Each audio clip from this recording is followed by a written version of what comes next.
मांगो, अमित शाह माफी मांगो, माफी मांगो, माफी मांगो। बाबा साहब का अपमान नहीं सहेंगे, नहीं सहेंगे, नहीं सहेंगे। शर्म करो, नहीं सहेंगे। नहीं चलेंगे।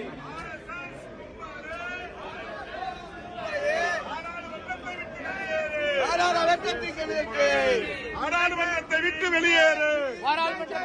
ஜெய் பீம், ஜெய் ஜெய் பீம், जय भीम, जय जय भीम, ஜெய் பீம், ஜெய் ஜெய் பீம், जय भीम, जय जय भीम, ஜெய் பீம், ஜெய் ஜெய் பீம், जय भीम, जय जय भीम। ஜெய் பீம், ஜெய் ஜெய். देखिए, संसद में ये जिस तरह से इन्होंने अपमान किया है बाबा साहेब का, ये वही सोच है जो बाबा साहेब की जिनकी जो मूर्तियां हैं उसके हाथ पैर काट देते हैं। ये वही सोच है।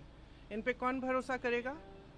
ये कहते हैं आरक्षण को ये ख़त्म नहीं करना चाहते, संविधान को बदलना नहीं चाहते, तो क्या कर रहे हैं? बेसिक रिस्पेक्ट होती है ना, इंग्लिश में कहते हैं बेसिक रिस्पेक्ट, एक आदर जो होना चाहिए वो आदर ही नहीं है। ये संविधान के निर्माता हैं, उनके बारे में आप ऐसा कह रहे हैं।